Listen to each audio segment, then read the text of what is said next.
ಭಾರತೀಯ ನೌಕಾಪಡೆಗೆ ಸಂಬಂಧಿಸಿದ ರಹಸ್ಯ ಮಾಹಿತಿಯನ್ನು ಪಾಕಿಸ್ತಾನಕ್ಕೆ ರವಾನಿಸಿದ ಪ್ರಕರಣದಲ್ಲಿ ಉಡುಪಿ ಪೊಲೀಸರು ಮತ್ತೊಬ್ಬ ಆರೋಪಿಯನ್ನು ಬಂಧಿಸಿದ್ದಾರೆ. ಈ ಮೂಲಕ ಪ್ರಕರಣದಲ್ಲಿ ಬಂಧಿತರ ಸಂಖ್ಯೆ 4ಕ್ಕೆ ಏರಿಕೆಯಾಗಿದೆ. ಮಲ್ಪೆ ಬಂದರಿನ ಕೊಚ್ಚಿನ್ ಶಿಪ್ ಯಾರ್ಡ್ಗೆ ಸಂಬಂಧಿಸಿದ ನೌಕರರು ನೌಕಾಪಡೆಯ ಹಡಗುಗಳ ಸಂಖ್ಯೆಗಳ ಗೋಪ್ಯ ಮಾಹಿತಿಯನ್ನು ವಾಟ್ಸ್ಆಪ್ ಮತ್ತು ಫೇಸ್ಬುಕ್ ಮೂಲಕ ಪಾಕಿಸ್ತಾನದ ಜತೆ ಹಂಚಿಕೊಂಡಿದ್ದಾರೆ ಎಂಬ ಆರೋಪ ಕೇಳಿಬಂದಿತ್ತು.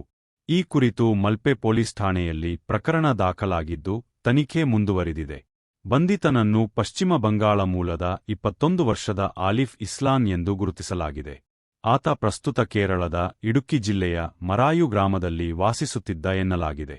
ಬಂಧಿತ ಬಾಂಗ್ಲಾದೇಶದ ಪ್ರಜೆ ಆಗಿರಬಹುದೆಂಬ ಅನುಮಾನವನ್ನು ಪೊಲೀಸರು ವ್ಯಕ್ತಪಡಿಸಿದ್ದಾರೆ.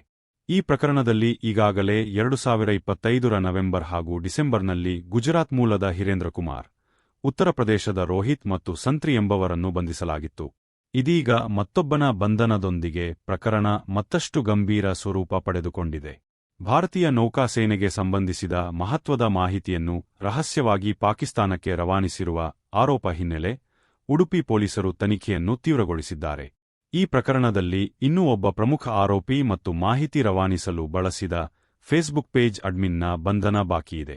ಆರೋಪಿಗಳು ಕಳೆದ 1.5 ವರ್ಷಗಳಿಂದ ಹಡಗುಗಳಿಗೆ ಸಂಬಂಧಿಸಿದ ರಹಸ್ಯ ಮಾಹಿತಿ, ತಾಂತ್ರಿಕ ಮಾಹಿತಿಗಳನ್ನು ವಾಟ್ಸ್ಆಪ್ ಮೂಲಕ ಪಾಕಿಸ್ತಾನದಲ್ಲಿ ಸಂಪರ್ಕದಲ್ಲಿದ್ದವರಿಗೆ ಕಳುಹಿಸುತ್ತಿದ್ದರು ಎನ್ನಲಾಗಿತ್ತು. ಭಾರತೀಯ ನೌಕಾಪಡೆಗೆ ಟಗ್ಗಳನ್ನು ನಿರ್ಮಿಸಿ ಕೊಡುವ ಸಂಸ್ಥೆ ಕೊಚ್ಚಿನ್ ಶಿಪ್ಯಾರ್ಡ್. ಇದು ನೌಕಾಪಡೆಗೆ ಮಾತ್ರವಲ್ಲದೆ ಖಾಸಗಿ ಸಂಸ್ಥೆಗಳಿಗೂ ಹಡಗುಗಳನ್ನು ನಿರ್ಮಿಸಿಕೊಡುತ್ತಿದೆ. ಸಂಸ್ಥೆಯ ಪ್ರಧಾನ ಕಚೇರಿ ಕೇರಳದಲ್ಲಿದೆ.